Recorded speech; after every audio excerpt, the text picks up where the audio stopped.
Shut up and sit down.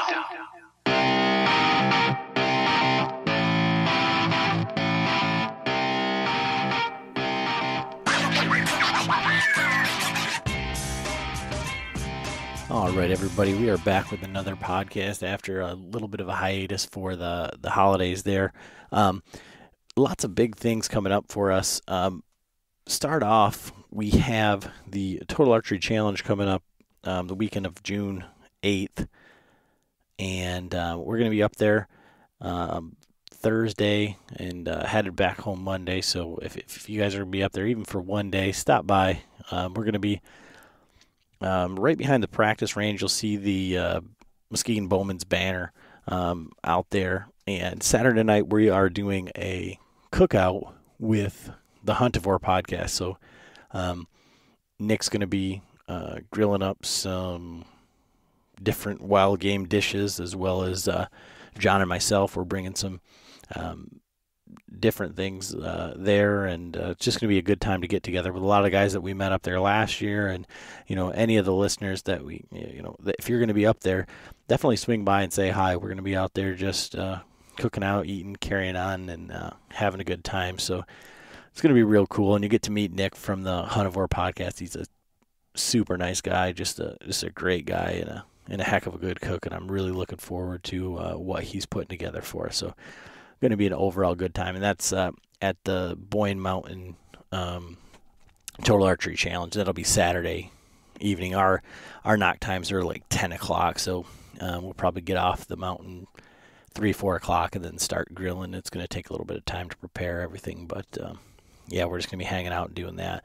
So feel free to stop by, and if you're in the area and you don't get to shoot or anything like that, just you can pop up and say hi and have a beer, eat some food, and hang out with us. So please do that if you're going to be in the area. And then beyond that, we picked up another. We've been talking back and forth with Cody from XOP, trying to get the details on the new stands and any of the new products that they've got coming out. And we're still working towards that. But he did give us a code for the Vanish stands. And so that's their smaller, more compact, lightweight stand. You can use code Chronicles for that for 10% off. Puts it right about $150, free shipping for the stand. So, John and I ran the Air Raid stands last year, mainly because the Vanish were sold out. And I put it off all summer long. Oh, I'm going to buy one. I'll buy one. And then when I decided that I was going to buy one, there wasn't one to be found, and there weren't any of the XOP stands to be found, really.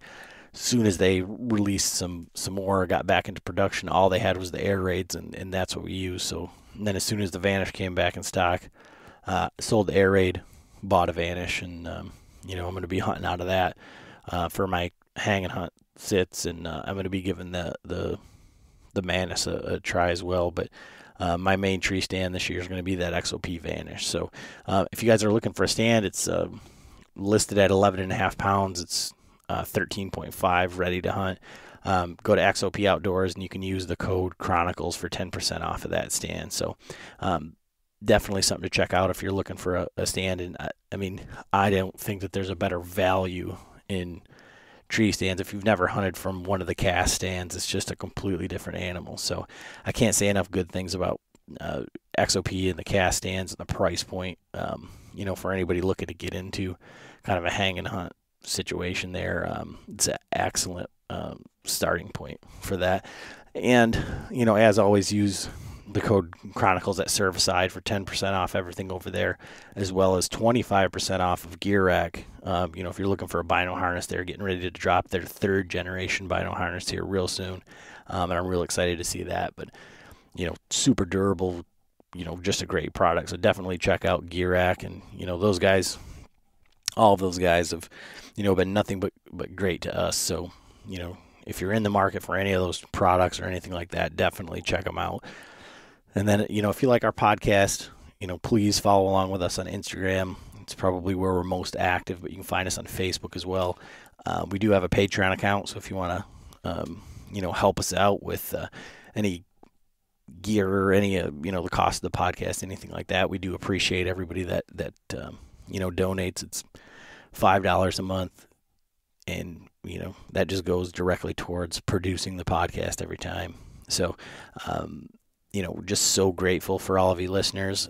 Hope to see you at the Total Archery Challenge, and I really hope you enjoy this episode because it was a follow-up episode, and a lot of fun, lots of good information. So, hope you enjoy it. Thanks for listening.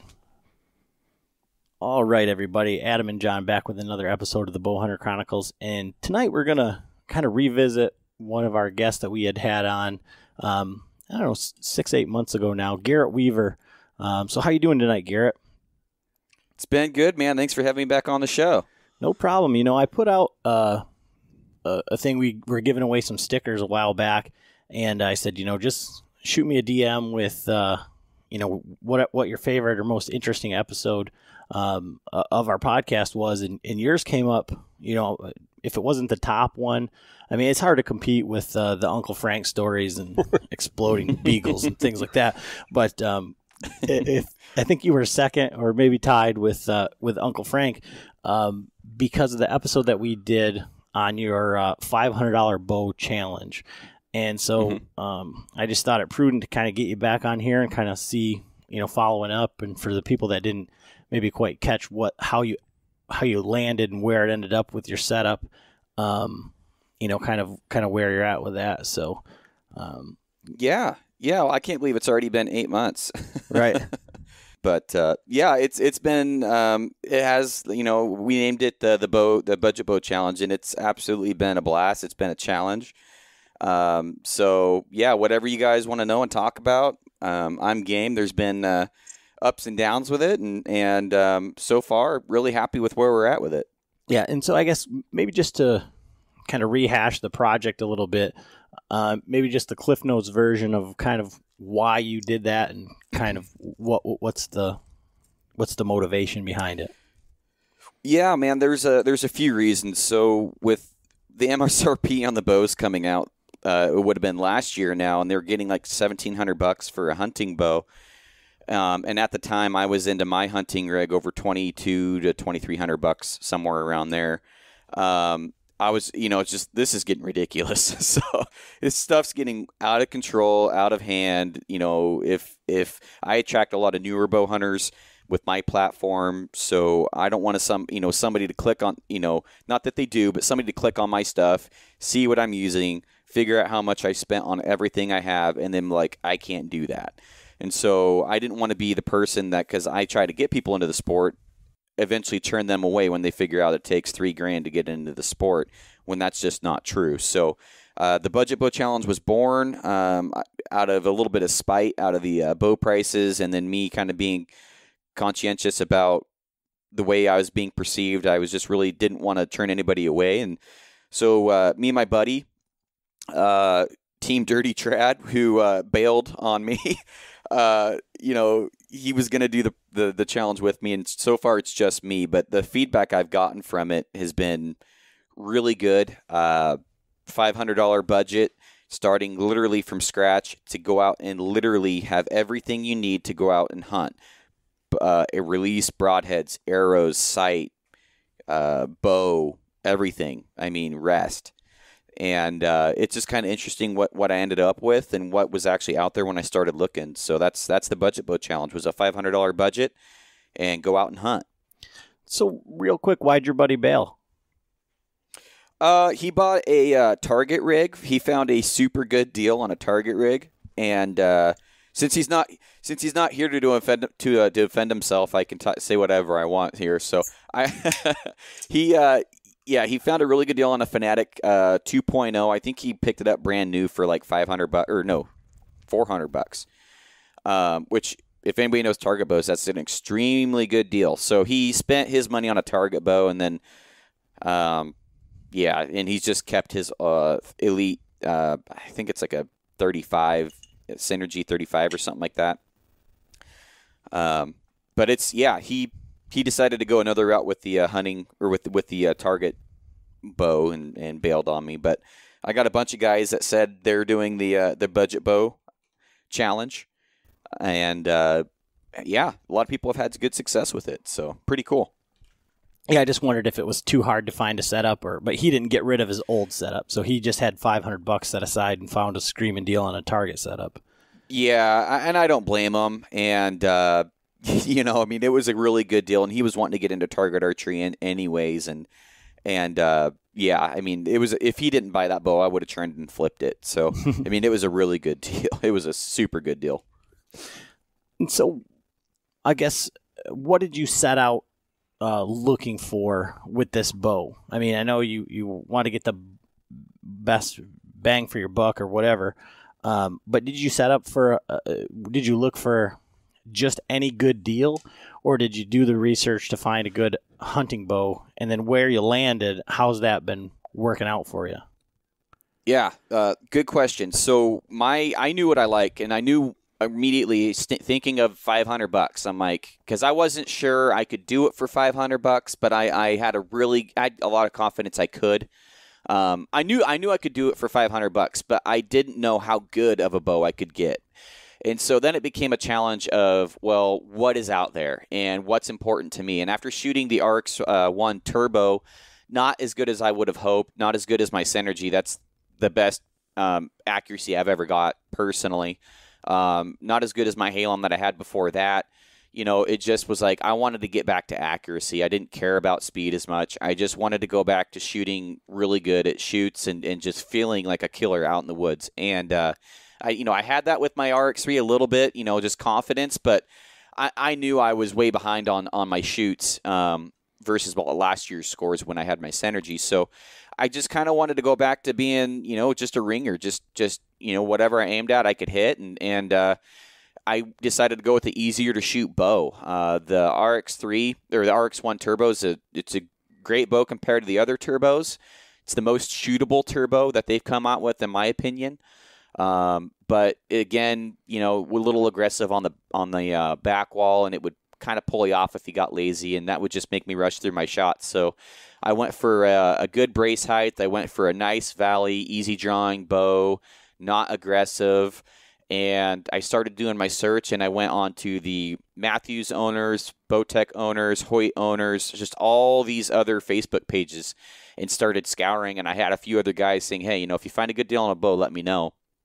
And I had a few bows fall through the cracks, and then this guy was asking $400 for the Bowtech BTX 31, which I'm a local guy to the Bowtech facility. I'm only an hour away, and if anything goes wrong here locally, and they got good customer service abroad, but especially locally, like even if it's your fault, you dry fire it, they'll take care of you.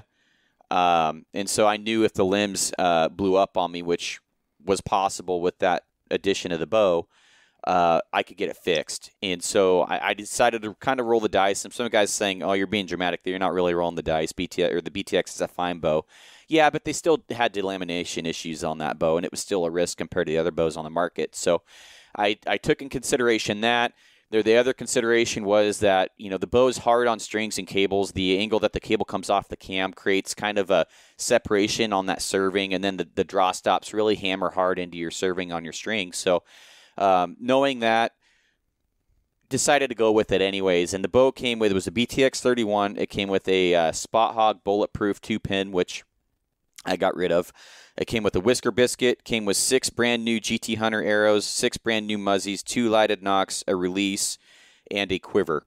And all loaded inside of a hard SKB case. And paid the guy's asking price. I didn't lowball him or anything. He just wanted to get rid of the bow. Had only shot it like a dozen times and decided it wasn't for him. And there I was when, money in hand, said, hey, ship it to me. And the shipping was $52, which really sucks. So, when you have a short budget like that, that only leaves you with $48 to buy, what you want. And so that's what I got. That's the setup for $400 plus shipping. I think I got a killer deal. And then, so now I've noticed following along that you've been kind of like deflecting a whole lot of comments, people either that don't believe you got that bow or the setup that you ended on, because the site that you're using now is still a pretty high-end, expensive site for a $500 total package. Oh, yeah. setup. So, what did you end up with as far as the bow? Did you change the rest? Did you change because you've been hunting with this bow now, and so where did you land as far as what you're bringing to the field with you? So basically the challenge was you have a budget of $500 and there was no special deals, no nothing. You couldn't really know the people. You couldn't get, like, hey, I'm doing this challenge. Can you work me a deal? That was just, if I was brand new to bow hunting and I was entering the market, that's the kind of mindset and that's the rules we need to follow. So wheeling and dealing was totally cool. But again, you couldn't, it couldn't be my best friend or my uncle or something like that, giving me a killer deal. It had to be somebody that I didn't really know that was, taking a price they would have took from a stranger. So those were some of the rules we laid down. And the challenge was to see how good of a setup I could get for $500, right? Because I'm coming down from a $2,300 setup down to a $500 setup. And my point was to show, look at what I got for $500. You don't have to go out and spend $2,000 to do what you can do for $500. Granted, when this challenge is over, I'm getting myself a new bow because I love new bows and I'm a bow guy. It's what I like to spend my money on. But you don't have to do that. And if you're trying to get into the sport, this is the things that you can get. And so I guess to answer your question, it was a Fast Eddie XL.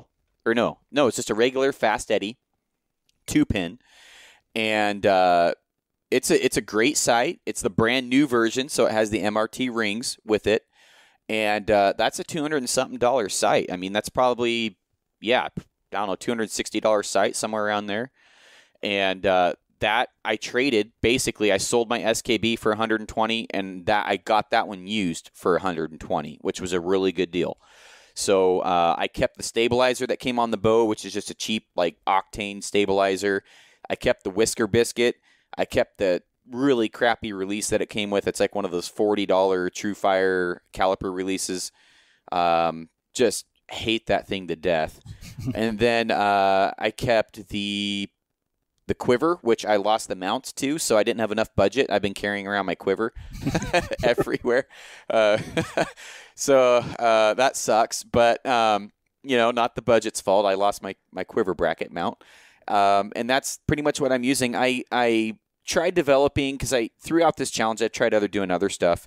I tried developing a budget arrow outside of the GT Hunters, which I'm looking at here.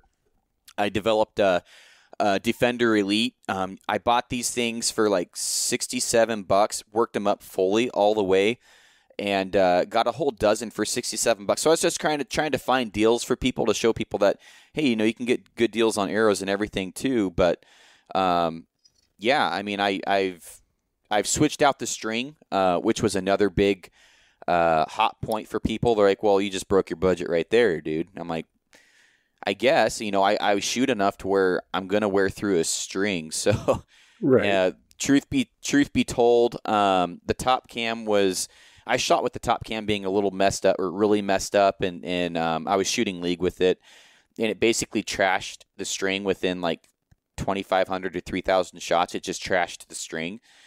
So I just had my buddy work me up a new string and send it to me. So, if guys have a problem with that, they have a problem with it, but I promise you I would have went through that string by this time anyways. So, it is what it is, but that's pretty much what I ended up with. That's part of owning, being a bow hunter anyway. I mean, those are things that you're going to have to do, once every couple years or once a year. I mean, depending on how much you shoot. I mean, that's just a cost of being a bow hunter. You're going to go through arrows, you're going to go through strings, but once you got the bow and the sight and all the hardware, And we kind of talked about before, we got on here, was, the Total Archery Challenger, one of the Northwest Mountain Challenges. I mean, I can go through $100 worth of arrows in a weekend for sure.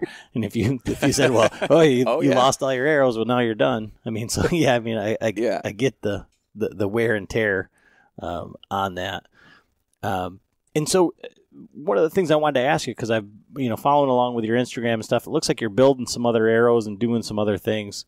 I just didn't know if those were within your No, because I am a product, reviewer, tester guy, and I natural tinkerer. So I still have the budget bow arrows, and they're ready to hunt with and everything. But I've got Axis built, I've got the Defender Elites built, I've got the Day 6 built, the GT Hunters built, Easton Injections built. I mean, I'm constantly trying to mess with things. I've got what are these Easton Eclipse or whatever these things are? These Eclipse, target arrows built for indoor. I mean, I've got all sorts of things, and I'm about 2 seconds away from throwing that Whisker Biscuit off there because it's preventing me from testing other products. Like, it's preventing me from testing this. I'm not going to say stupid fob thing because it's kind of cool, but these fobs have kind of made a resurgence in the market after a few people did reviews on them. People are like, "Oh wow, that's a cool new product." Well, no, dude, they've been around for years. So I've been wanting to do a video on the fobs, which you can't do with the Whisker Biscuit. I've been wanting to do all sorts of different things with testing on vanes, which I'd rather do with the drop away. So, I mean, I've completed the challenge in my mind, and the challenge is complete. It's done. I went out and I killed something with it. I even used the garbage release that I just can't. I don't even like looking at that release. It's got. I don't know. That release is It just takes everything in me just to shoot that release. I seriously do hate it. And I went out and shot something with it. Had a great time. I've been testing tons of different broadheads, tons of different arrows, and this Whisker Biscuit isn't the best product to be testing those kind of things with. So, got to make a another judgment call. I have another bow I bought right next to it. It's a Diamond Outlaw. It's a single cam, and that I got that bow for $200, and even with the $300 Fast Eddie on there, I'm still under budget and everything. So I could work that bow up as my budget bow, I guess, and then just make my my BTX 31 my new testing bow for other products and stuff. I'm not really sure how that's going to work yet, but in my mind, I completed the challenge, and there's a few errors, with the string. Yeah, that kind of sucks. And then, I don't know. It is what it is, man. I mean, I can't give up everything just to do the budget bow. I mean, I have to still come out with content and test products. So that's kind of been the struggle lately. Well, I mean, these Day 6 arrows are like $190. These Day 6 arrows are like $190 a dozen. So that's definitely out of budget. Yeah.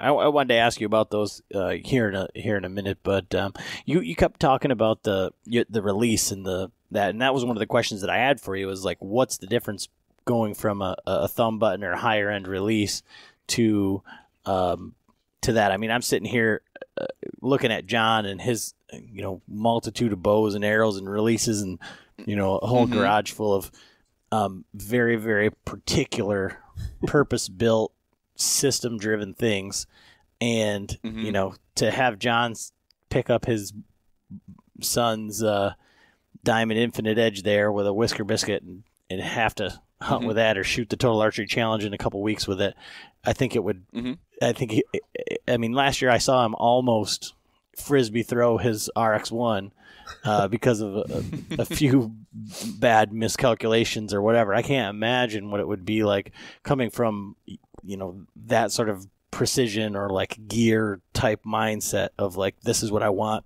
for this reason. I've tested all of this stuff out. So I've switched over from a wrist strap release to a thumb button, and it's been Frank's over here. Frank's here listening in, and he's miming me shooting them into the walls and into the everything at the club, and just long gone. And so that for me has been, we joked on this podcast, multiple times about John talking about target panic, and it's like, you talk about target panic, and then you have target panic. Well, it's like, I did not only just buy a thumb button release, I also bought a lifetime supply of target panic. So nothing that I ever experienced before. So what have you noticed having to go, I guess maybe regress to a wrist strap from that? Well, it's in pitch in here whenever you want, John, is shot execution, man. Shot execution with this thing is a freaking nightmare. It's like jumping over an ankle high hurdle with a hinge versus jumping over a 6 foot tall fence with this stupid wrist strap release. It's and not all wrist strap releases are bad. I love the short and sweet. It's the favorite release I've ever had. I mean, I have like 3 of them. They're great. But with this release, there's a mile of trigger travel. You can just feel it creeping on you as it's going, and it just mentally just mind screws me so bad. It just takes the joy out of shooting. I can execute a shot with it, but it just, all my mental basically focus is now on executing a good shot with when it's just, for me earlier, it's just waiting, floating the pin, waiting for it to go off. Now it's just like, okay, go off, don't do it. Okay, finally it went off. There you go. Okay, cool. It's just a completely different mindset. It takes me out of the shot. Granted, I'm shooting good with it. I'm shooting better with this setup than I am my RX-1 by a mile, but it's just not as fun by a mile, and the shot execution with this thing is a nightmare. So you went from shooting a Hinge? I was shooting my. I was going back and forth. I always have my Hinge in my pocket, but I was shooting with my short and sweet a lot. That thing, I've just shot that thing for years. There's very, very little trigger travel. There is a little bit, but there's very little. You can set the poundage on it. The Hinge is just, man, it's just so fun to shoot. You don't even think about anything really. It just all comes together. But that short and sweet, I could execute a shot for a wrist strap release just fine. And so I bounced back and forth. My point of impact when I'd switch releases wasn't really that different. As long as I could execute a shot properly with both of them, and there wasn't really a change of impact, so I could just swap over whenever I wanted. Because I like watching John try the Hinge, because John's good with the silverback and the but that's like that's like kind of not his Achilles heel, but there's definitely some trepidation, I think, when he makes a shot. With the Hinge? Yeah. Oh yeah. Well, what happened was when I bought the Hinge last year? Yeah. Yeah, when Dudley come out with the Too Smooth. So I'm like, well, I need to have one of those. So I got it, and right off the bat, I was shooting, really good with it. Felt really good. Well, then I was like, all right. So I had I had 3 different releases in my pocket. I had my silverback, I had my Wise Choice, which is my thumb, and then I had my Hinge, and I was just going back and forth. And I'm using my hunting bow, so it's 80-pound limbs, and I reach in and grab the Too Smooth, which is the Hinge, and right in the meat of the stroke, I got a little complacent or something and rolled my hand back, and I punched myself right in the nose. And oh, yeah. And ever since then, I've been a little more careful. That's all. How I learned to use my Hinge was with an Aki bow. It's the most use I've ever got out of it, and I bought the HBC, shot it for like 200 or 300 shots. It took me not even an hour to do that, and just kept drawing and shooting until I felt confident I wasn't going to punch myself in the face. And still to this day, knock on wood, haven't had that happen yet, but I think that happens to the strong majority of people that try Hinges. But I was so afraid of it that I'm like, I'm going to get comfortable shooting this thing without an arrow. And eventually, I would start drawing, I was drawing away from my face in case it did go off because I didn't trust it. And then finally I could draw it straight back like a regular release. And just that's how I overcame that. But yeah, that's how I learned to use my Hinge releases with the Aki bow. Yeah, we have. So I made, Adam has one of the right release things from Rattler Grips, and I built one, basically the same thing, and that that's good for your shot sequence basically, but not for drawing, so yeah, it's a whole, like the AccuBow would be great, like you're saying, because you at least get the drawing sequence down instead of just when you with the right release you just set it and you're not drawing any weight back. But. Yeah, I mean that's been the big hurdle anyways with the release. So sorry to interrupt you there, Adam. Oh no, it's fine. I like I say one of the things I'd messaged over to you, and one of the things I wanted to talk about, and this kind of goes into it, between, that $40 release and, the other releases that we're talking about are $200, plus whatever, is for that budget bow setup, whether it's, and you touched on it a little bit for the Whisker Biscuit, but what are you seeing in differences in like quality, usability, of these lower end, mid range components, be it arrows, broadheads, releases, that you're accustomed to? Like I said, it's kind of like I said, I'm looking around here, and John's, everything is like the high end type stuff, and it's, he's done the research and figured it out, and whatever. And I do it too, so I'm not trying to pick on John. Is that you justify the cost of a $200 release, or these match grade arrows or something like that. But talking to the guy that you're kind of speaking to with this challenge, what are the differences? I mean, where is it okay to splurge? Yeah, I mean, where do you want to focus your money on, or where you're saying, okay, this is a great product? I mean, High Point versus Kimber. I don't know. Any of that sort of thing in the in the gun world. You know what I mean? Yeah. So that's a really good question, man.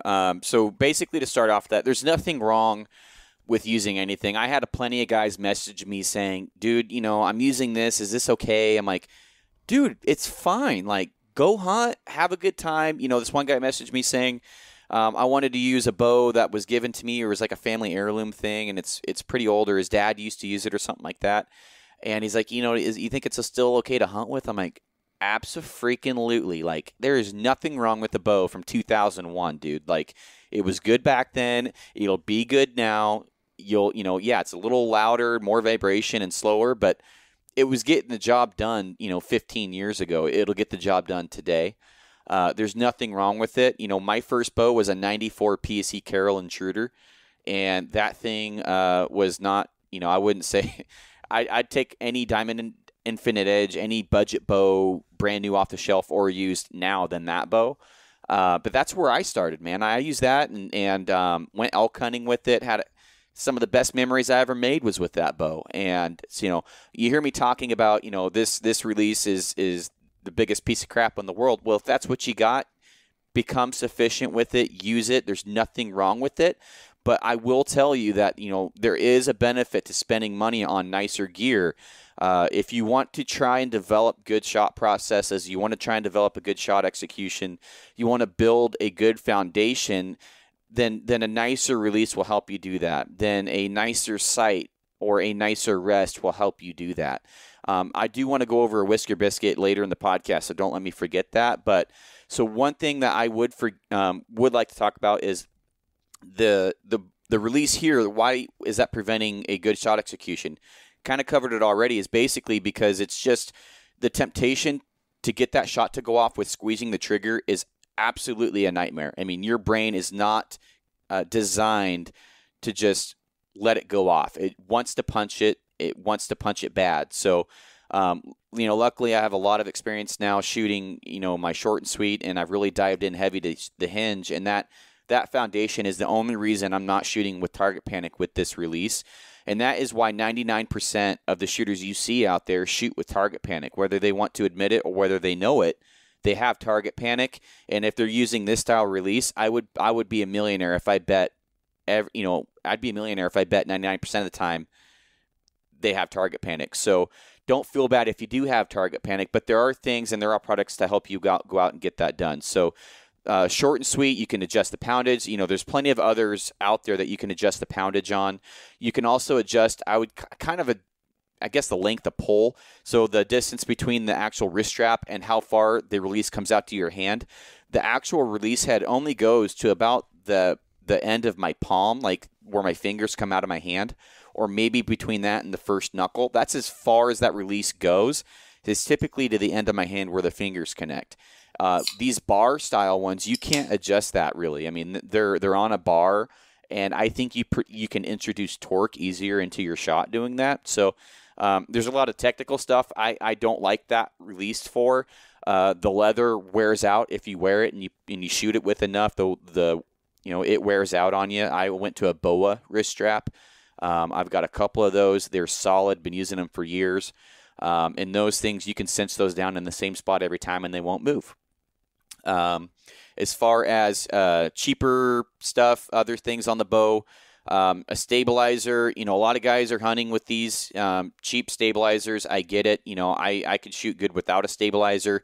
I can shoot better with the really good stabilizer. So it's just a matter of where you're at, what your priorities are. If you're shooting baseball-sized groups at 40, 50 yards without a stabilizer, and you're like, man, should I get one? Should I not? I mean, I don't know. I mean, what else could you spend that money on? My stabilizer that I like is the, $80 or $90. It's a 10-inch long stabilizer. Add the quick disconnect in there. That's another inch. And there's, 4 to 6 ounces of weight in the front typically on mine. So right now I'm using the Octane. The thing does nothing, maybe a little bit of dampening, but it literally does nothing. It's so light and so short that it's not going to do anything for me. I have buddies that hunt without stabilizers, and they're absolute killers. They punch tags like crazy. So, it's really just of where are you at, where are you wanting to go, what's your end goal?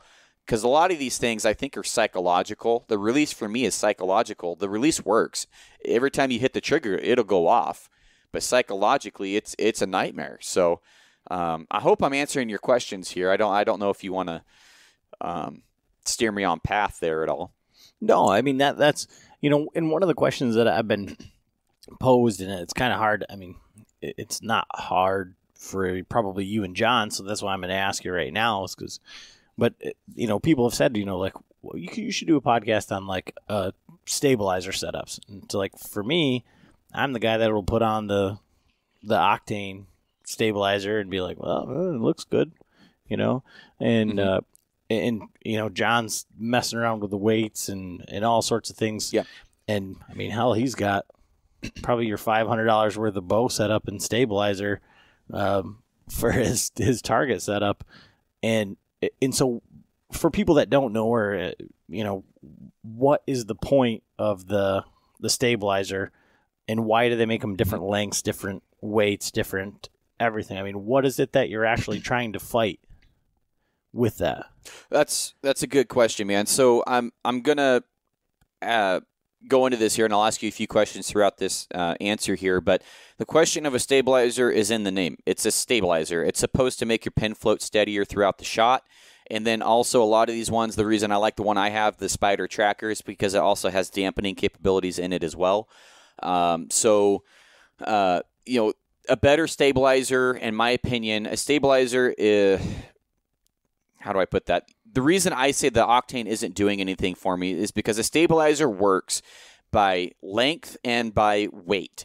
So you can either have a longer stabilizer with a certain amount of weight, or you can have a shorter stabilizer, but to get the same effect, you kind of need to have more weight out front. So John playing with the weights, that totally makes sense because he's trying to find for his setup where that bow sits the best, how his bow reacts to it, and then how he reacts to it as well.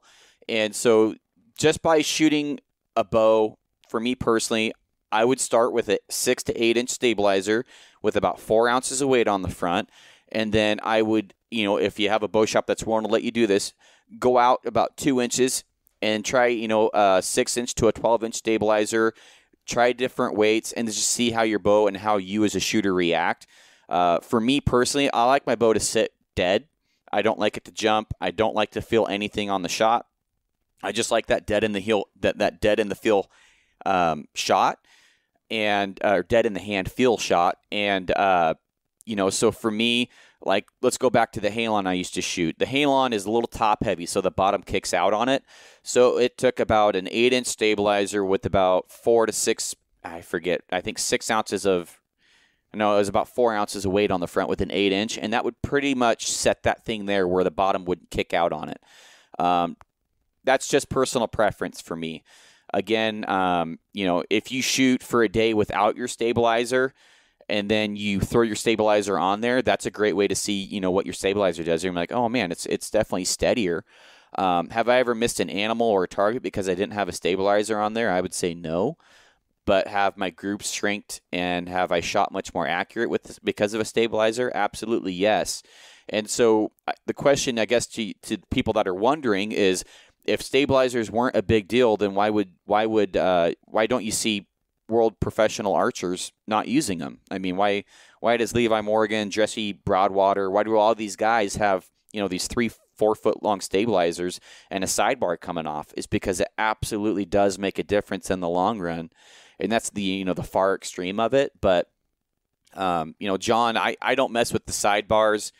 John could probably be better for you on that one. I just don't want the feeling of having a heavier bow and then having to rely on that side stabilizer mentally, saying if I don't have this thing on there, I'm costing myself accuracy. Because first of all, I like about a 4 pound bow. These bows are already coming in at 4.5, 4.8 pounds bare. Then you're adding in an extra, side stabilizer. But a lot of guys shoot really good with them. I just don't want to pack that extra weight and rely on it. But yeah, man. So just shoot a bunch of stabilizers. It's like selecting a bow. Just shoot a bunch at the shop. Figure out which one you like the best, which one your bow and you react to the best, and figure it out. I mean, there's different types. You've got the tap ones, which I haven't tried out ones, but that's the total or the titanium ones, which I've heard really good things about. The crossover, I've heard really good things about, and that's an adjustable stabilizer. I'm a big fan of that. Haven't used it yet, but I like the idea. You got the quivalizer, which is god-awful ugly, but I heard, I've got some buddies that use that. And then I use the spiders, and then you've got, this regular carbon. I mean, there's tons of different styles out there. It's just like choosing a bow. You got to shoot them. Yeah, I'm the same way. I've played around with sidebars and stuff like that, but I'm shooting on my target bow. I do a sidebar setup just for, trying to get that balance in the hand, like, especially for long shots. But on my hunting bow, I don't want all that extra weight, especially like when we were going out west and then like tree stand hunting here. I shoot good enough without the sidebar, and my bow balance is good enough. So I have my RX1 and I just have, I think mine's an 8-inch stabilizer with my quick disconnect. Like I said, that adds an inch. And so I just set mine up to, balance good in my hand, which is, it's pretty easy with the RX1. But that also has, the RX1 has an offset stabilizer mount on it anyway, so that kind of gives you a little bit of you don't have to have the sidebar, it's offset from your handle. So yeah, that's one feature I wish more bow companies would hop on is kind of doing an offset or maybe even an angled mount on your bow to just put that weight off to the side, right? And that basically offsets, for guys that are wondering, offsets the weight that you're putting on your bow with your sight and your quiver and stuff. So, right. I mean, it's user preference, man. I mean, like one of my buddies that doesn't shoot, I had him. I'm like begging him to put on my spider stabilizer, and he did, and he shot with it a little bit. He's like, meh, took it off.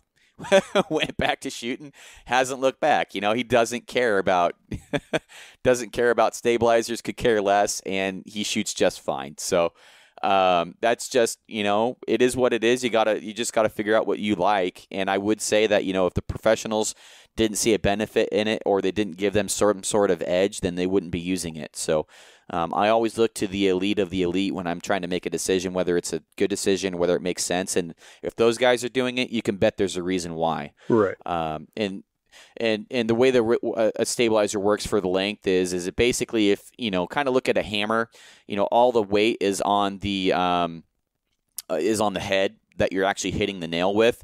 And if you take that hammer and you try wiggling it around really fast by the handle, it's going to be harder than if you grab the head side that you hit stuff with and then wiggle the handle end around. You're going to be way more sporadic and quick with your movements. And I did a video with me shooting with a laser on a Vegas face target with a stabilizer versus without a stabilizer. And you can see that just the movements are less sporadic. They're less sharp. They're less just basically just less sporadic, and it just slows everything down and everything floats better.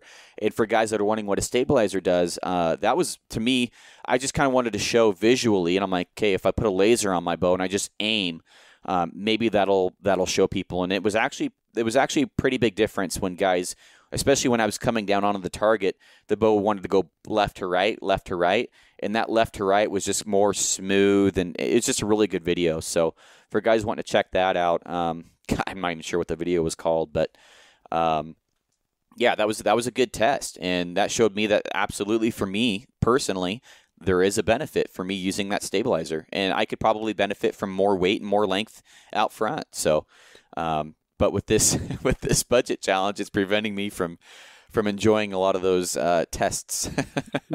One word of caution, like what I tell the guys that when I'm building strings for different guys around here and working on their bows, I had one guy ask, like, well, what should I do for a stabilizer? What are you using? I'm like, well, what I use might not work for you. Just like what you were saying, test out everything that you can if you have a pro shop around. But word of caution is you see like these pros, and some of them have like 16 ounces, up front and 30 ounces on the back. Those guys shoot every day, and they shoot thousands of arrows.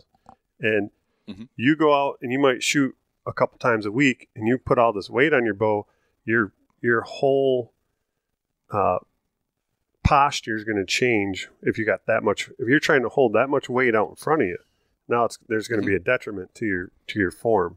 So there's a happy. Don't go out and just put 30 ounces of weight on your bow and think, I'm going to shoot way better, because next thing you know, you're going to be leaning back, hitching, and but yeah, that's a good point. And don't get too extreme. Those guys are working, their way up to the weight. I remember a buddy that has multiple championships here who's since retired, but his front shoulder, he had me feel his front shoulder, and it was like, it felt like a bowling ball. I was like, dude, what in the hell do you have growing on the side of your freaking shoulder there? It was just a big ball of muscle, man, and it was just strong, and it was like, it was incredible. I'm like, okay, there's a reason he's got, I don't know, a pound of weight. I don't know how much it is, but I tried shooting with his bow. I could shoot it once. Right. That was it. That's all I had enough energy and strength for, was to shoot it once. And actually, I shot a inside out X with it. It was pretty cool, but just the amount of energy it took for me to get that thing level and keep it level, and then keep it up long enough to execute the shot, it was almost impossible for me to do it. So John's absolutely hitting the nail on the head there. I mean, you guys have to go out and test these things. If you're going to spend $1,600 on a bow, and then you're just going to go randomly toss accessories on there, something seems a little silly about that. So just think about it like that, I guess. Yeah, and that even goes, I mean, like, we're breaking down this budget bow. I would rather buy a lower end bow and put higher end components on it than to buy a $1,600 bow and then put the cheapest, not to put down the whisker biscuit, but put a whisker biscuit on it and put on one of these fiber sights that, you drop I mean, everyone's dropped their bow. Maybe some people on purpose, but ground tuning, but, but you want something that's going to be pretty substantial and hold up to the abuse, because that's the last thing you want to do is get out there and have an accident, drop your bow or knock it over, and then something's broken and you're done. So I would rather look at your full budget and then adjust accordingly.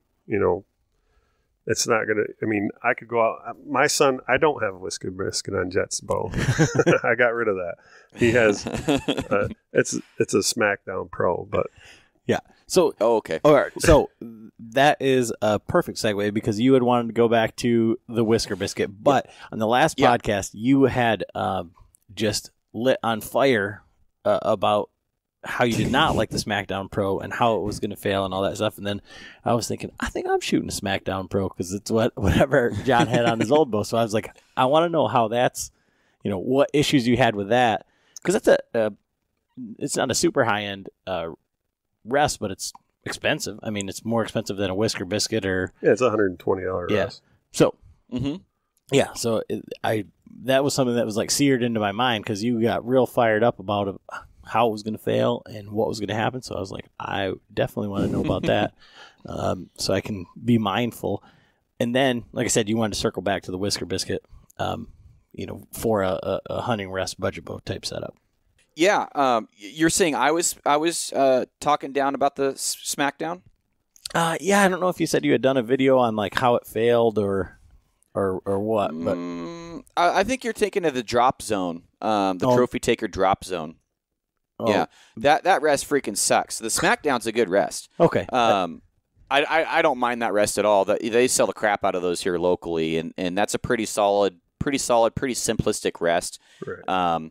I don't really care for it too much, just because the angle of the rest itself is pretty broad, and so I've actually on the felt there. I've actually had it hang up on like the side and not go all the way down into the V, and that kind of just stuck in my head, and I haven't used one since. But very, very reliable rests. I mean, we're talking about the drop away limb driven, right? Yep.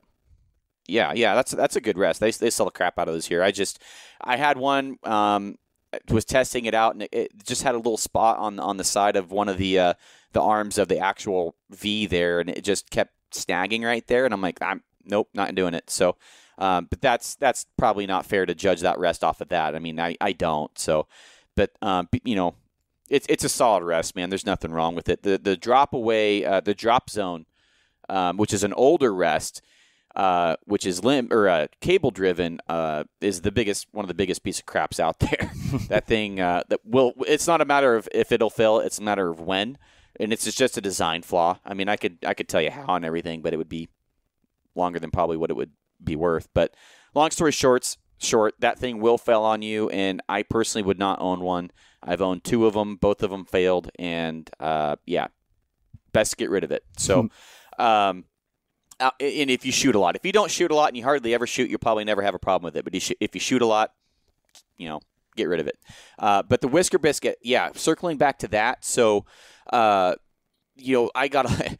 was on a podcast the other day with Hunt Backcountry, and when I brought up the Whisker Biscuit, we all kind of started chuckling, and then you're like, yeah, how's that working out for you? I'm like, actually, it's going pretty good. And, I've always actually been a fan of the Whisker Biscuits, just because that's kind of where everything came from, and it's old faithful. It's the super simplistic.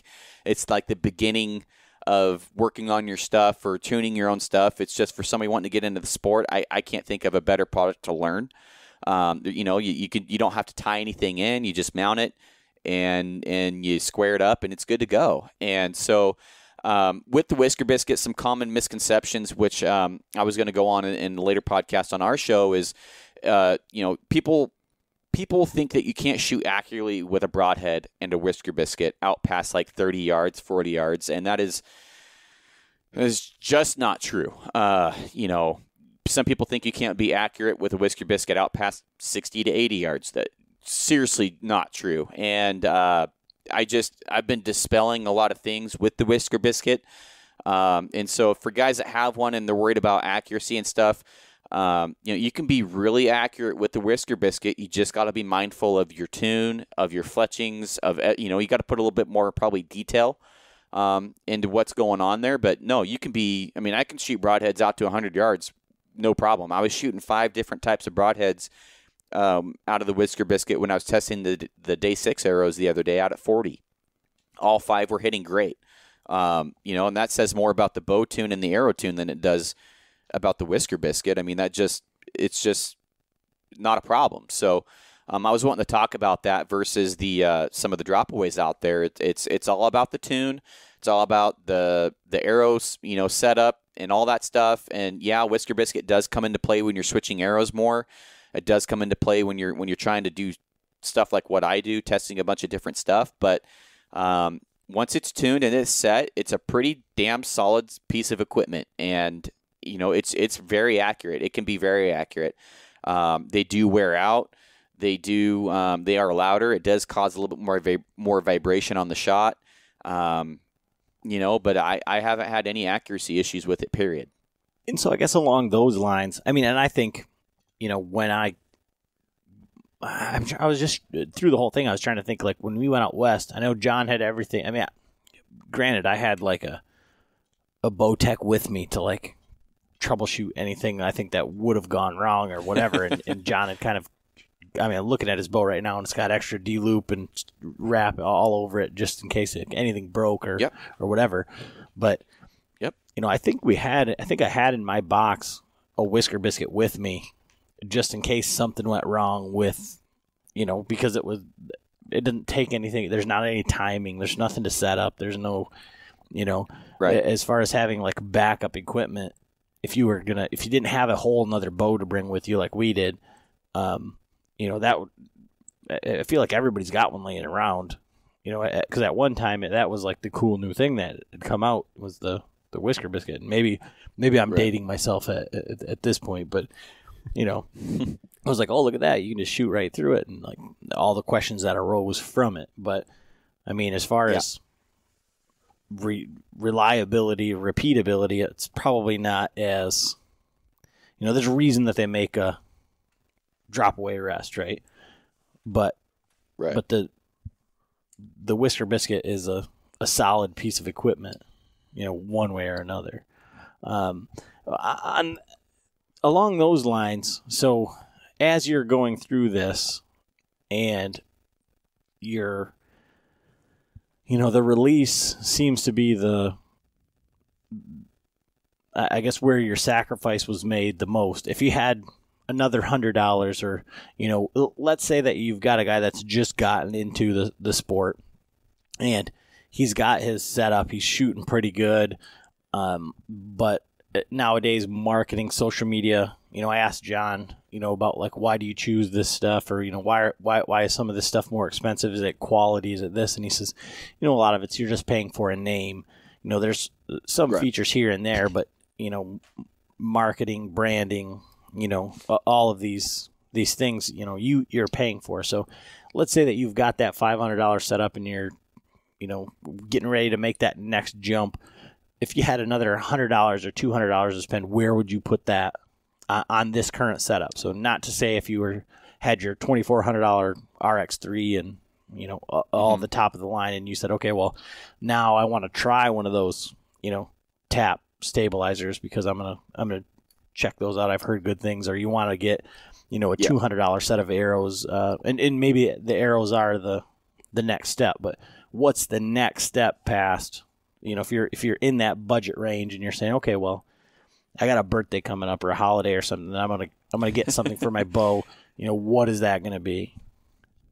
Yeah, that's a tough one because I'm stuck between. Because if I was gonna use the which I still could, the GT Hunter arrows that it came with, I would probably keep the arrows, and I use the Muzzy 3 blades for years, and to say that I'd want to upgrade those would almost break my own heart because I have so much.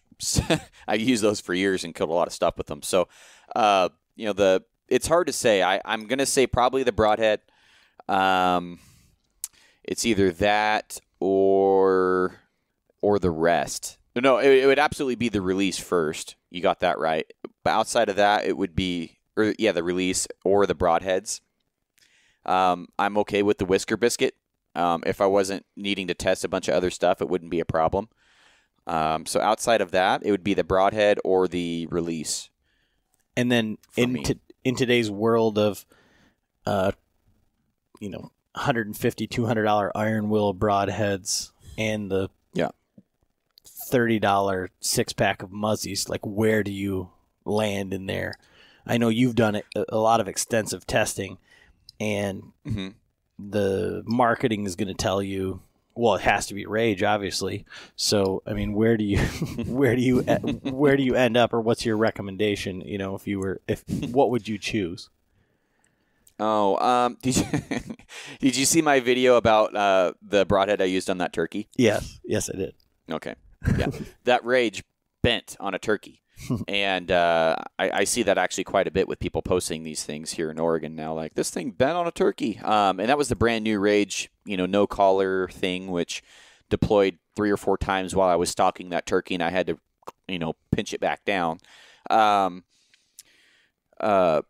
guess the difference. The question was, what broadhead would I go with? Mm-hmm.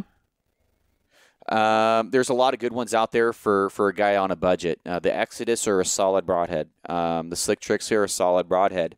I like the ones with the thicker thicker blades. So the Exodus for me would be one of those ones that I'm going to test actually this year.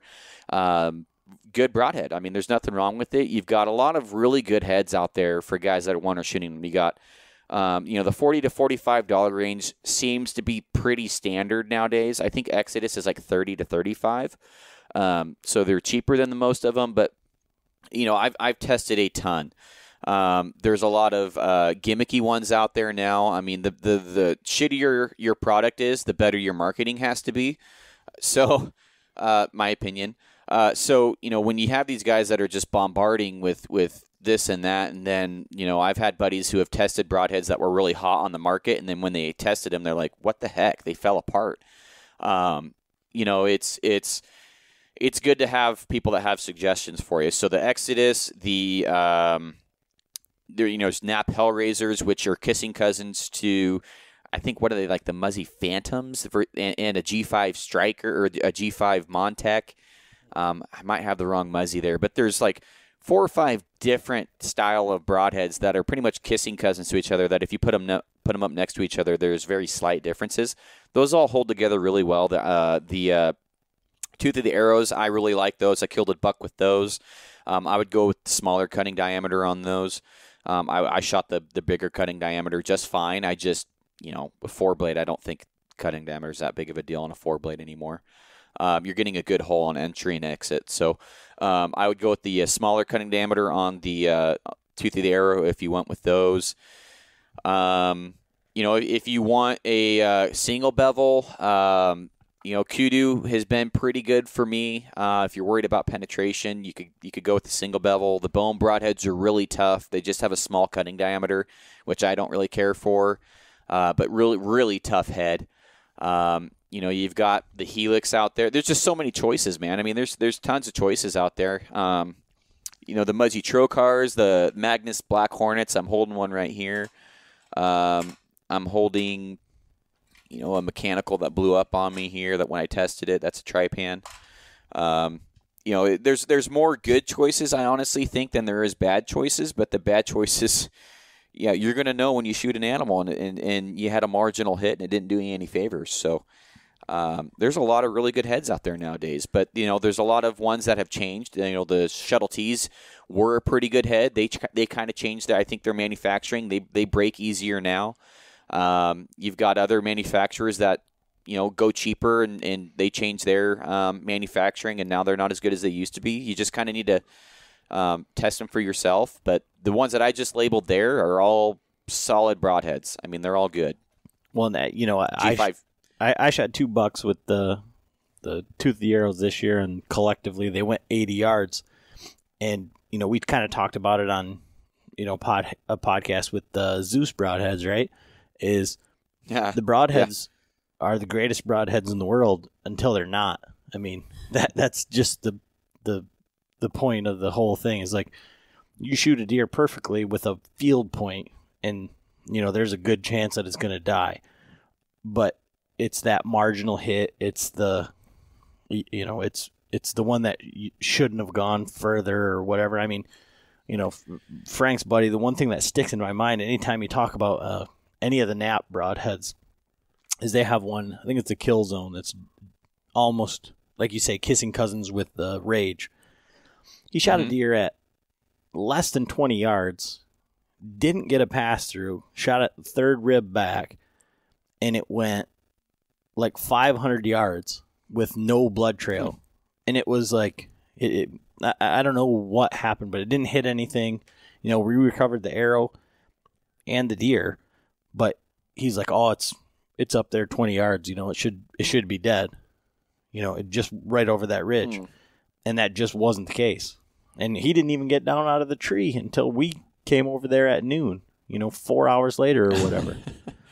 And so they're the greatest broadheads until they're not. And so that's the hardest part of anything is, you got to shoot a couple animals with them. But unfortunately, it's like you almost have to lose a couple animals with them to decide that they're not. Or, like you said, I mean, I've shot deer with the Rages and Rage Extremes where, I mean, the ferrules are just destroyed. Blades are gone. Every single one of them's bent. And it's like, I recovered the animal, so was it a success? I don't know. And I'm not a good example for the tooth of the arrow either, because I made one tremendous shot, but as our listeners know, like, I tend to shoot them high in the neck as they're looking at me. So I don't get a lot of pass-throughs, but they either go a really long ways or they don't. It's just kind of the way that it goes, So, I mean, what I can tell you this, if you shoot a turkey under the wing and they're quartered away, they go a lot farther than you'd think they would. It doesn't matter the broadhead. He's still going. Yeah, that's funny. Yeah, he smoked the decoy. There's a lot to broadheads, guys. I mean, I could talk for hours just on broadheads, and I'm curious to hear how your blood trails were with the kudu. Frank's the kudu. But Frank's got a question for you, but he's not. His mic's not on. So okay. What do you got, Frank? Well, the broadhead that he is using, or grew up with, or something like that. Is there any specific one that he used to use? The Muzzy 3 blade. It's the Muzzy 3 blade, just like John. So Frank wanted to know what you grew up with. So like, what was the broadhead that you cut your teeth on, I guess? And it sounds like that was the Muzzy 3 blade. Yeah, the Muzzy, the cheap green Muzzy, the six for $30 or whatever, the 6-packs. Yeah, that was just the cheap green ones, man. I mean, the ones you could go down to Walmart and get. Yeah, and it's that's funny. all I could afford at the time. It's funny. I saw those. We were at over on the other side of the state from us. There's this big outlet, and they had 6-packs of them for like $12.99. And I was like, man, it's a pretty solid deal for broadheads. That's a great deal. Yeah, and I would not be afraid to use them again.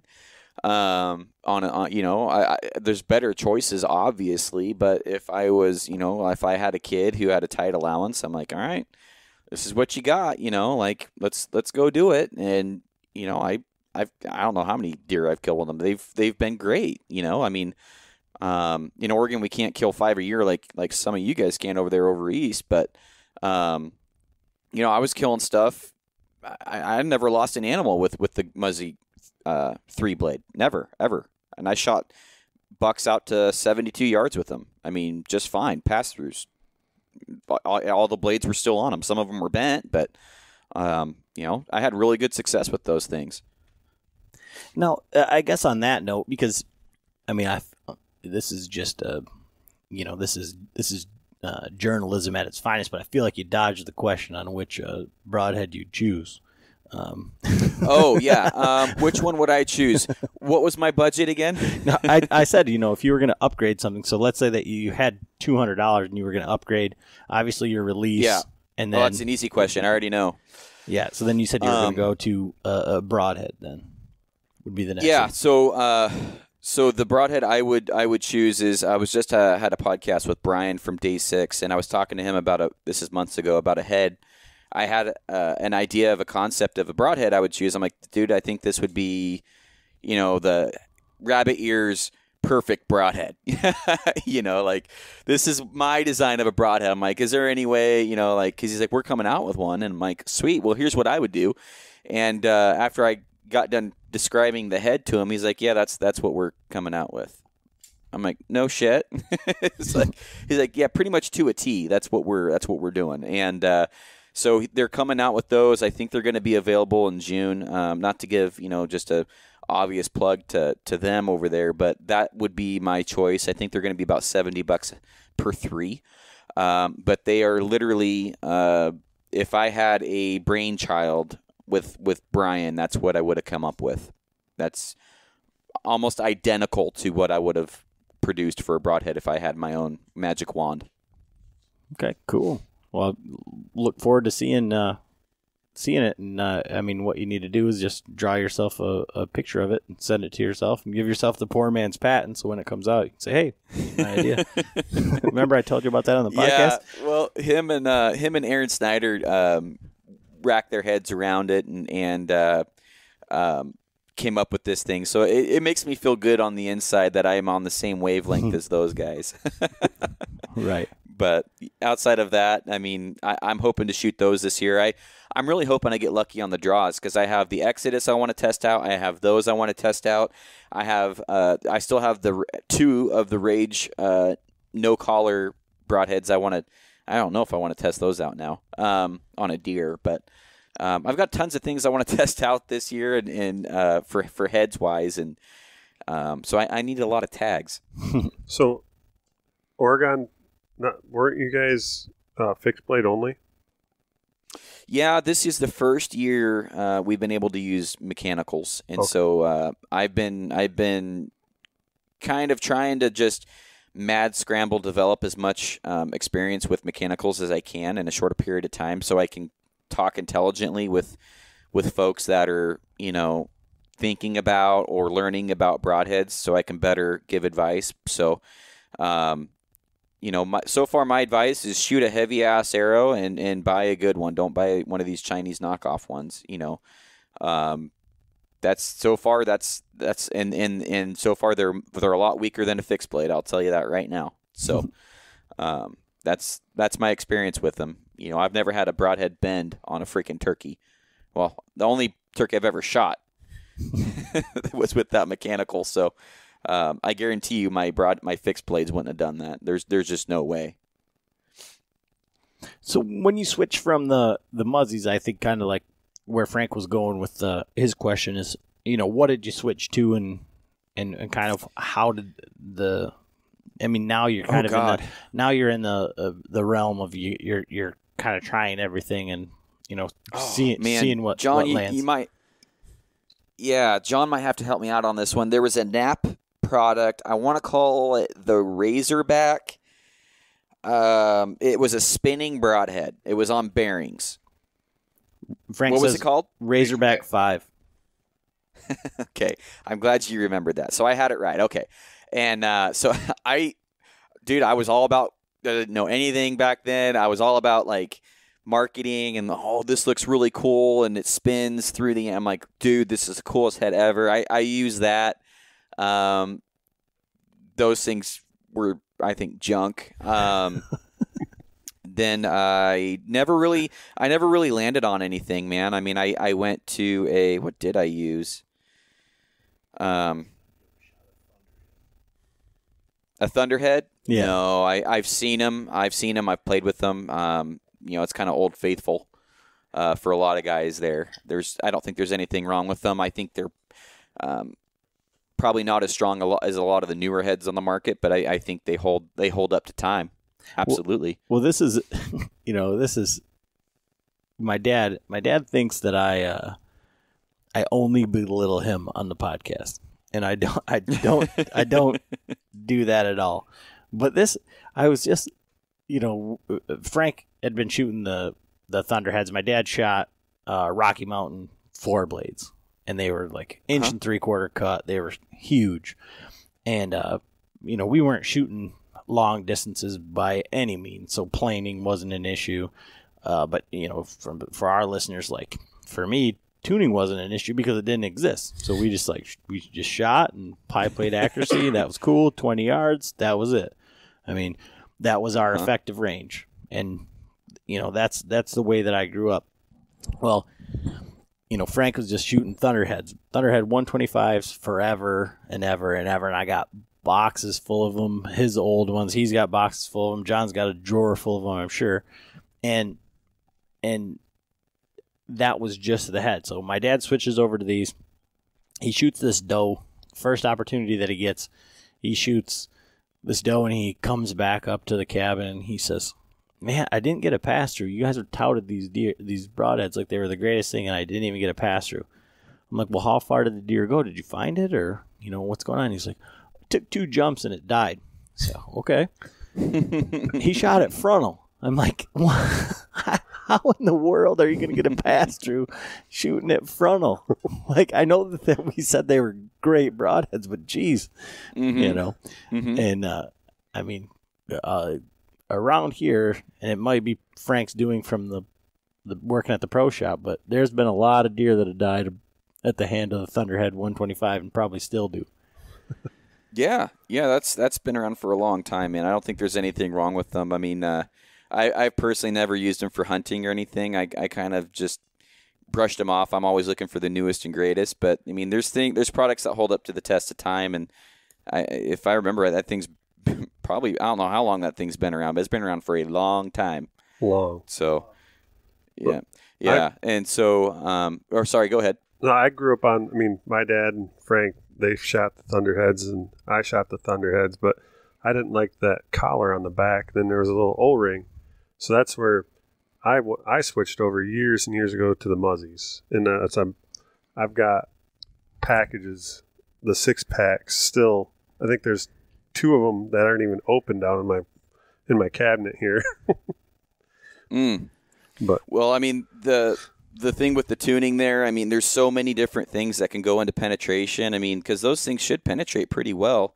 You know, I mean, if the knock's not following the broadhead, you know, I mean, if your arrow's coming into the target canted, I mean, there's just so many different things that can affect your penetration there, and so, you know, Oregon's been in the Stone Age for a while with broadheads, so, you know, a lot of us have gotten pretty darn good at the tuning thing, and I think it's been a blessing in the long run, but I'm glad that we can use mechanicals now, because it just makes it more fun, just more testing and more products. So easier for people to tune their bows that maybe don't have a pro shop next to them. Oh, for sure. You know, I think, you know, we've kind of covered everything that I wanted to cover today. I just think, you know, I appreciate your time. I got one last little bit. You know, if you want to have like a tidbit for the listener, I guess what on this budget bow challenge have you learned from, you know, kind of, I hate to say taking a step back, but kind of going backward, and for maybe a little bit of what we talked about with the broadheads there, but like, where does marketing and functionality, or you know, I guess what have you taken away from this challenge as far as like the high end to the low end for someone who's, you know, just starting out around that budget? So what's the difference between a high-end bow and a low-end bow and stuff like that? No, not necessarily that. I mean, we talked about the high-end components and the bows and everything, but maybe just the hype, the social media, the, you know. Oh, yes. Okay. So, I mean, when let me ask you guys all watch TV and watch commercials. When's the last time they didn't come out with the quietest, fastest, smoothest shooting bow? Well, and that's kind of what I was thinking when you were talking about the stabilizers and talking about dead in the hand. I'm like, well, every brand new bow without a stabilizer is dead in the hand. And I think that's right. You know, that's kind of like what I took away from it. And I feel like John was an apologist to some degree at ATA. I mean, granted, I did shoot some bows that were set up, and maybe that's why like I landed on the Carbon Icon, because it was all set up with their ready to hunt package for $800 or whatever.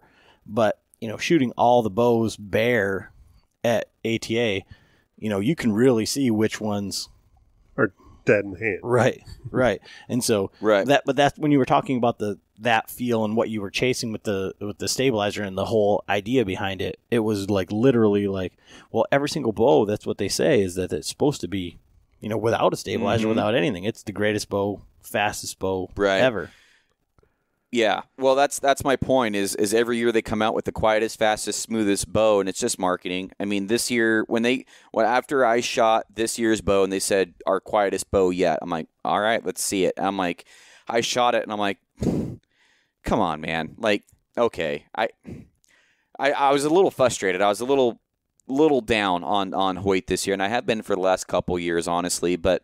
You know, they are straight up the ones that are the quietest ones, the ones that are improving their game seems to be Matthews and Bowtech right now, in my opinions. Those are the ones that are making the biggest jumps year after year. Minus, I can't say that about Matthews completely because they're using a lot of they've been rehashing the Halon for like 3 years now. So, but they're quieter and deader in the hand than the Hoyts have been for like the last 4 or 5 years, man. I mean, it's like, and they're claiming fastest, quietest every year too, just like, Elite and Prime is and everybody. And it's just, at some point, they're going to have to move away from that because, and if you look at the trends, they're going after trends. Right now, the speeds are there. So right now they're trying to go after shootability, in my opinion. And it's kind of like cars. If you look at certain time frames, cars were muscle cars, and then they were, now we got to make them super comfortable. Now we got to make them get really good gas mileage. And now we got to make them do this or do that. Now it's electric. So things go through trends, and you're going to see the marketing dictate that. So in my opinion, there's not, I quit listening to the marketing almost altogether. The only marketing I fell for a few years ago was the Synergies marketing with the, we're 50% more steadier.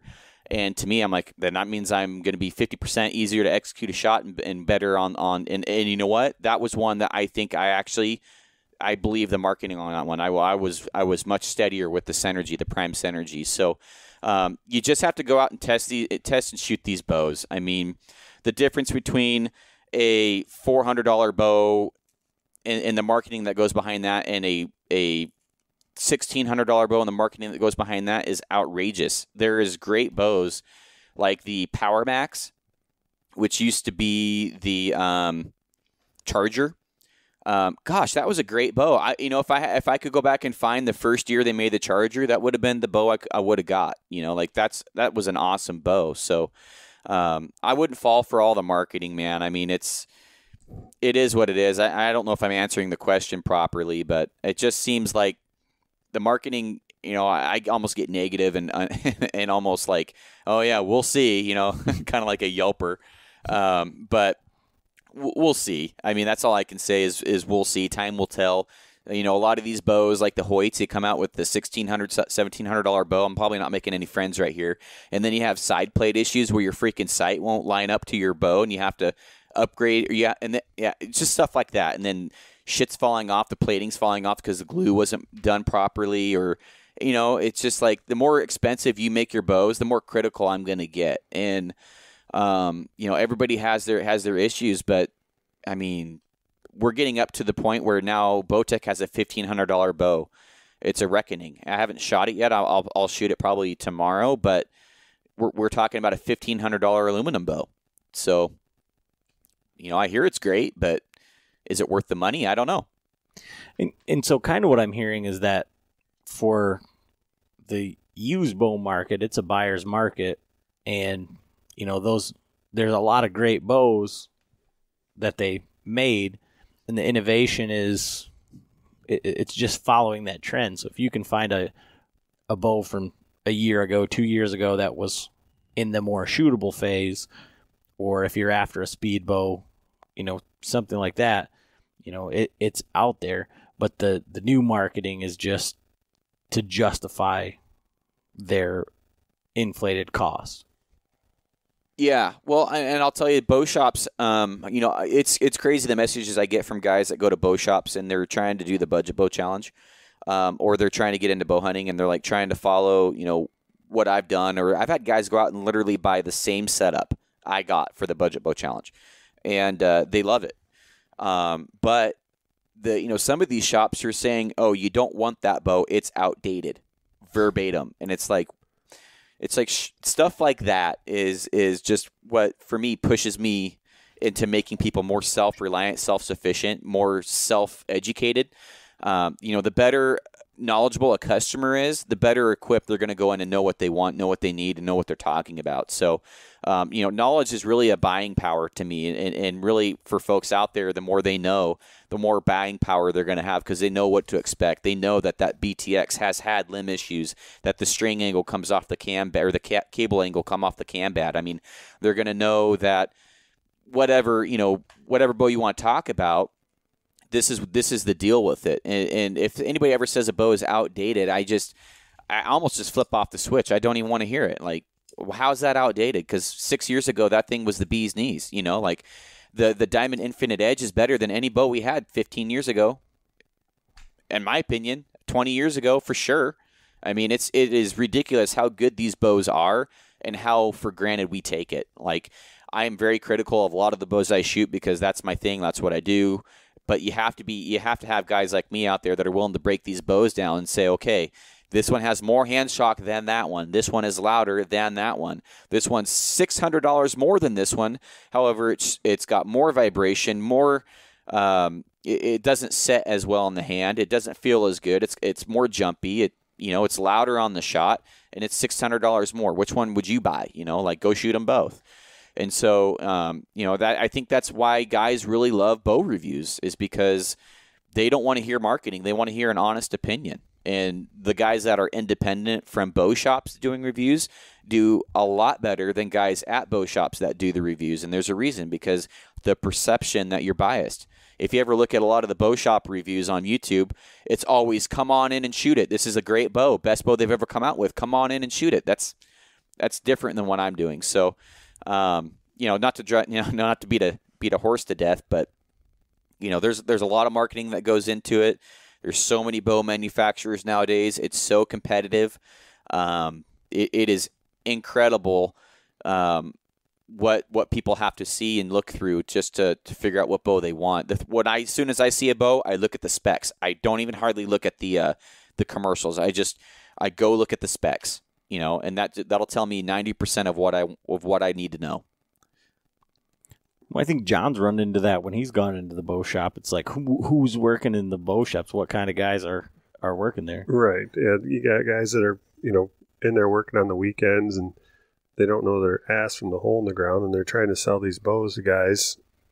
Or, another thing is like you're saying, I've years ago, a guy was opening up a bow shop actually right across the street from me. And at that time I was shooting Matthews. And I walk in. Well, back then, Matthews, still, you have to be a certified dealer, and there's only so many in the area. Well, he couldn't get a Matthews dealership, so when I walked in and he asked what I was shooting, I told him, Matthews, oh, those are crap. Like, no, not really right now. At that time, Matthews was the top. They had, the only solo came out, and, it wasn't the fastest bow, but it was easily tuned and all that. But anyway, and then years later, he's selling Matthews. He ended up getting a dealership. But that's funny.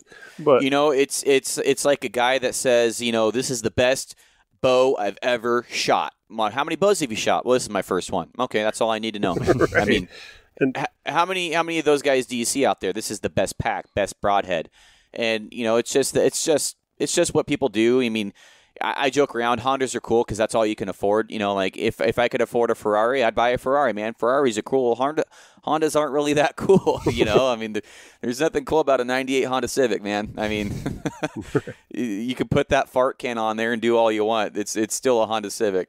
Right. And that's what I tell everyone, it's like, go out and shoot every bow that you can, and find out which one feels good to you. It might not be a Hoyt that's $1,700. It might be the Diamond Infinite Edge. You don't have to go out and spend, like you're saying, $2,000 on a bow, especially when you're breaking into it. And Adam was getting on me like when we went to the ATA, because he's like, well, you're not shooting any bows. You only shot Hoyt and I shot Matthews. I'm like, well, because I'm a 31-inch draw length. They're 31 and a half. A lot of bows don't fit me. That's been my problem for years. I had a Bowtech Boss, which I shot great, but I did not like the draw cycle on it. It was just, and that was one of the bows that there was no one had them around. And so I just bought one. I used one offline. I got it for half price. Basically, it was like a brand new bow, and like I said, I shot great, but I just didn't like the way the draw cycle was. And so that's why I ended up going with the Hoyt Double XL after that one. And just because the draw cycle was smoother and it had, more of a valley, a softer back wall, where, I shot some of the primes, but with those bows that had the wheel stop, instead of the cable stops for your back wall, I particularly don't like that super solid back wall like that, so. So yeah, you'd like a Hoyt. I mean, they have a softer back wall. I like that solid back wall. It's just that's just user preference. I mean, that's why they have limb stops versus cable stops, and it's just, I mean, there's just so many different things that goes into choosing a bow. I mean, have you shot the BT mag? Which one? The Bowtech mag. It's for long draw guys. Nope, I haven't shot that one. No. I shot The SS and the Realm SS, and then there were the SR. Uh, Those actually, I mean, those shot great. They were short for me at the at the AT. No one had one set up for 31-inch draw length, but I could get one built for me to work. If I really wanted to, but. Or just have a really long D loop. Yeah, I could make it work for me. But those definitely, like when we were down there this year, I shot more bows this year, just even though they were short for me, just to feel the different, draw cycles and the, how smooth they were and quiet. And the Matthews Vertex and then that Bowtech, those two are both super smooth, well shooting bows. Oh yeah.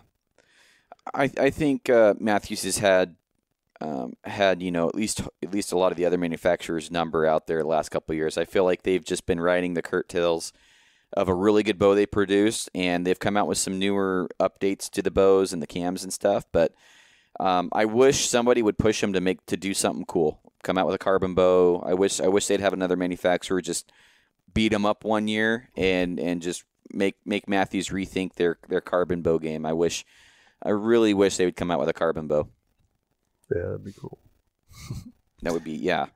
But yeah, so that's just my opinion. I've been saying that for probably 4 years now, just waiting for the Matthews to hit the carbon game. We'll see. Well, I think for our listeners and for myself personally, is like I love what you're doing because I like to see, like I said, simplicity. It's funny that you said you just look at the specs on the bows because, I blew up my, my reflex. You said a 2002 bow. I had a 2003 growler. The strings blew up on me. Like 10 years later, my fault. No maintenance, no nothing. Like when you draw a bow back and it goes tink, like something's gonna happen real quick. It's not gonna be good. But Frank had just retired. He got his Matthews Helium, and so I was scrambling to get a new bow. We were headed to Ohio in like less than a month, and I looked at the specs on his bow. I found this Bear Encounter ready to hunt package from Cabela's for $300. Had almost identical specs as far as weight, speed, draw length, axle to axle. All the specs were almost the same, and it was $1,000 difference in the bows. And so I got that bow, took all the crap off of it, put the higher end components that I had on my other bow, and went and killed the biggest buck I've ever seen in my life, with a $300 bow. I mean, essentially. Yeah. And so it's funny that you say that. You bring up a good point. Yeah, you bring up a good point that maybe used like I did isn't the best choice for everybody, because if they have that, they want that peace of mind that they're everything's going to be good, nothing's worn out on it. Then buying a new ready to kill package or ready to shoot package off the shelf for $300-$400 is a good route. I mean, there's something to that end of it as well. Just know that the accessories are going to be less quality and probably going to cost you accuracy in the long run, less durable. But you could do what you did right there, go out and hunt, and you spent $300 on your whole setup minus release and broadheads and arrows, and still be under the bow hunting challenge, the budget bow challenge. So, and you have that peace of mind that your limbs are in good shape. It hasn't been shot at all, and there's that route too. And I actually bought that Outlaw I talked about early in the podcast as my original budget bow. Wasn't really happy with it. I'm like, I can do better than that. But that was off the shelf for $200. It was discounted down from $600. So, yeah, there's deals to be found. And since I bought my Bowtech BTX 31, I've seen 2 deals that were even better than mine. Like better, they came with everything mine did pretty much, but all the equipment was better. It was a nicer case, nicer sight, nicer, everything. I mean, it was like I wouldn't have had to do anything to it, and it was for $400. So, yeah, like I say, I just think it's awesome, and I think for like our listeners is, there are some guys that are like John, but I would say that the majority of people are just hardcore hunters, and so it's more of a tool than a hobby. I don't know if that makes any sense. That there's not a lot of tinkering going on. It's like you find something that works and you stick with it. And what are you talking about, tinker? Right. I don't tinker on anything. yeah. Well, it's like how often do you see a carpenter out there, checking out his hammer and tinkering with the weights on the front of the head and stuff? Right. Like, no, it's a tool. Right. It just he needs to get the job done and go home and eat dinner. So Right. I get it. But yeah, there's a lot of guys out there like John and I that love to tinker and love to test stuff out, and hopefully we can save those guys a heartache someday by keeping them from buying something good or making a silly mistake with the tuning or something. There's a lot to learn. So there's a big need for guys that are sharing information out there. But I think on the same level of, I mean, maybe in your world, it's everybody on social media killed a 300-inch bull or whatever, and everybody for us is 140, 150-inch whitetail, and if you're not killing those, you're not worthy. And it kind of it stands to the same thing. It's like if you're not shooting, this year's bow or whatever, then you can't post a picture of like actually liking to shoot your bow or archery or anything like that. It has to be, you just built these 6 Fletch micro diameter, 700 grain arrows, and you're shooting them at 100 yards. I mean, I don't know anybody like that, but I do. So, and I hope they listen to this. Yeah, I'm staring at one right now. So that's funny. Yes. Well, I can tell you right now, I haven't shot a lot of huge animals. I've shot a lot of quality ones, but nothing. That mule deer last year was a good buck. I thought he was bigger than he was. I thought he was a different buck when I shot him, but I thought he was my target buck. And so when I walked up to him, I was like, shit. So, it's not about the size of the rack. I don't know if I've actually ever entered any of my bucks or anything in the record books. I measure them and, for my personal knowledge, and then I put them on the wall, or I do whatever with them. I mean, it's for me, it's like when I killed my bull, a little off topic here, but when I killed my bull this year, it was such a struggle for me to even post a picture of him, because I'm like, I didn't do this for you. I didn't do this for anybody else. I did this because this was I forget how many years, I'll say 8-year struggle of filling this tag. This was completely about me versus, I even killed it where I started bow hunting. I mean, it was so personal. I almost didn't even share the bull that I killed. Just because it was so unimportant for me to let everybody know, but I did, and I shared it, and everybody's like, oh, cool. But at the same time, I was like, man, you don't know what I went through, and some guys do, but I got my ass kicked by elk for many years because my family didn't grow up bow hunting elk. I had to learn that almost by myself. I had one guy that really knew his stuff, and he taught me a few things, and he was one of my first phone calls. So, it's not always about the size of the animal. Very rarely should it ever be.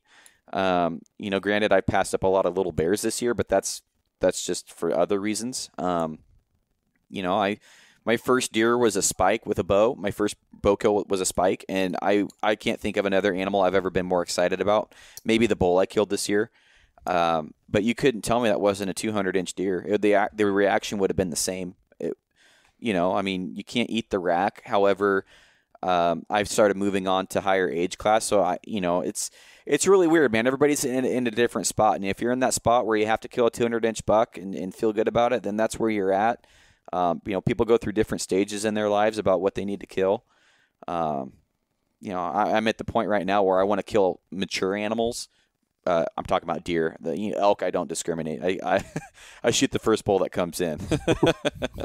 But for deer, I mean, it's a completely different journey than the elk I've had so far. So I talked about that quite a bit on my podcast. So I don't want to get on the soapbox here, but Yeah, I mean, those guys that have to do that are doing it for the wrong reasons. I mean, truly, they are doing it for the wrong reasons. There's no reason why you should have to kill a certain size animal just to post it on the internet. I mean, that's just silly. I mean, I've been there, I've done that. It just felt gross, when I've done that, and it's just not worth it for me personally. Well, and I think that's why it's such a good conversation to have with you. So there's guys that we've talked to. Everybody that we've talked to has been somebody that we've wanted to talk to, not that we felt that we should talk to or to be good for the podcast or something like that. Because there's lots of guys out there that, frankly, I don't have anything in common with, and that if you can pass 4 or 5 year old deer because you're waiting for this one or that one, it's like that doesn't speak to a whole lot of people. And I think by you kind of saying what you've said, just there, but what you're doing with the $500 budget challenge and following it through, even though it's kind of sticking in your craw a little bit because you wish you could do this or you could do that or whatever, but kind of sticking to that, is a good example for exactly what you're trying to do with new hunters and everything like that. And what we're trying to do over here is just kind of showcase like what regular guys do. I mean, John's more on the one side of a regular guy who's passionate about archery. That's saying, hey, I'm going to build my own string jig and I'm going to figure it all out and follow along with me. I got less than $50 into my string jig. And then I spent $50 on a scale too. But so just to be able to have that sort of perspective, but then still kind of share that with people and say, hey, look, this is what we're doing, and it just for the sake of doing it, and kind of instead of look at me, like let's grow together and let's enjoy this, and if I can help you out, then that's what we're doing here. So what do you have going on this year coming up, and where can people follow along with kind of what you're doing? Yeah, so waiting for tags to come out here in Oregon. I'll know next month, right about the same time. I'm actually getting married next month too. So I've been a roller coaster and just trying to spin 16 plates at once right now. So, get the marriage done and then get the draw tags figured out. I'll know better what my plans are, but I'll probably go back to Idaho this year. My goal is to kill. I want to spend more time hunting. Last year, I was really blessed. I killed a really nice mule deer the second day of season, and then the next day I killed my Rosie on the other side of the state back near my house.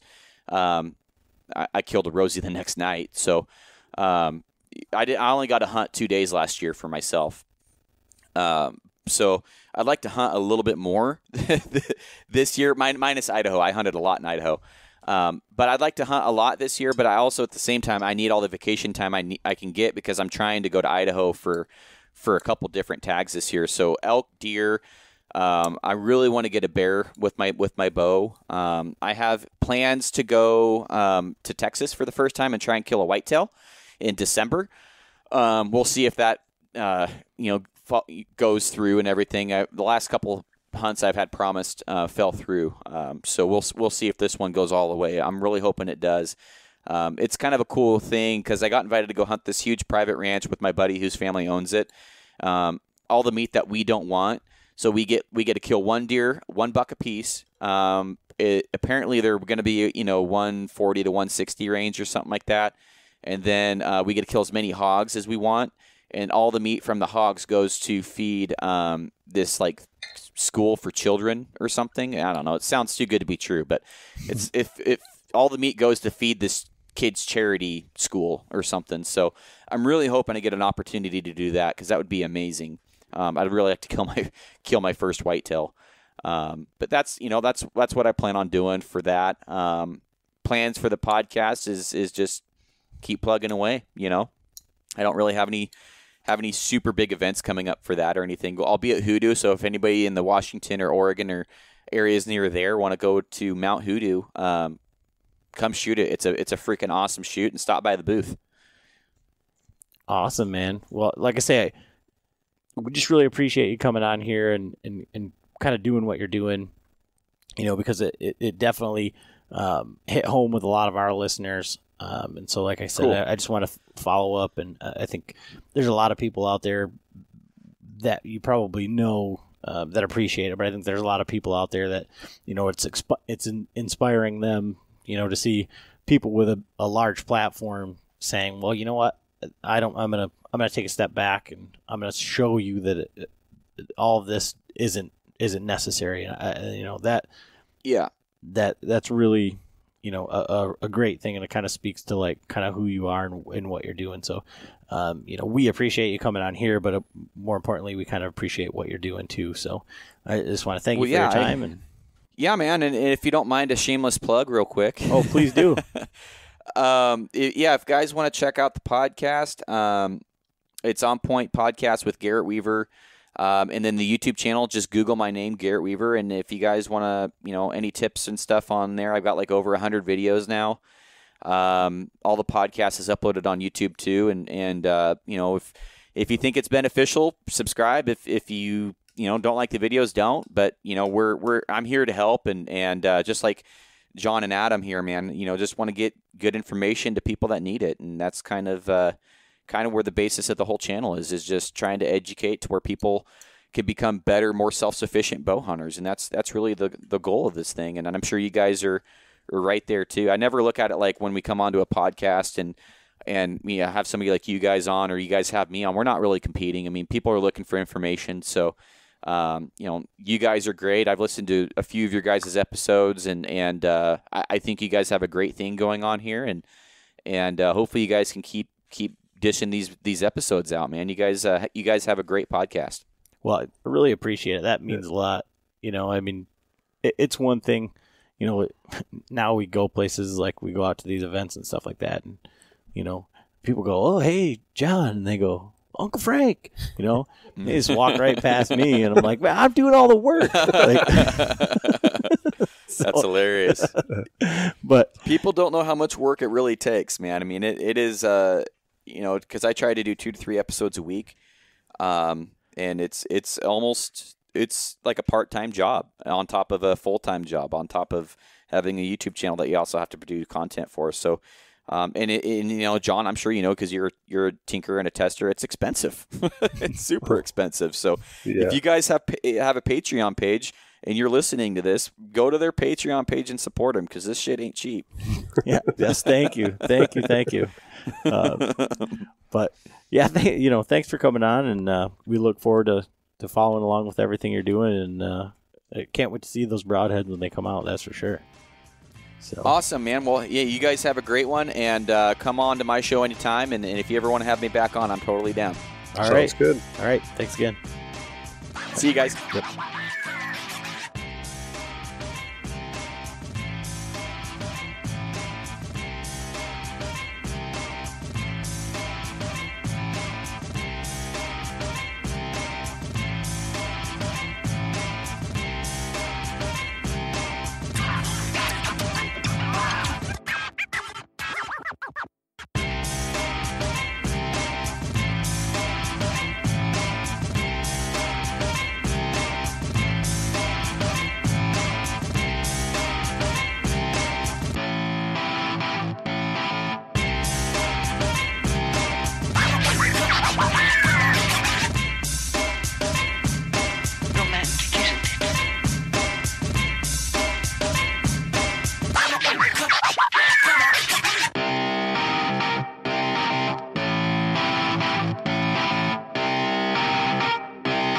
Shut up and sit down.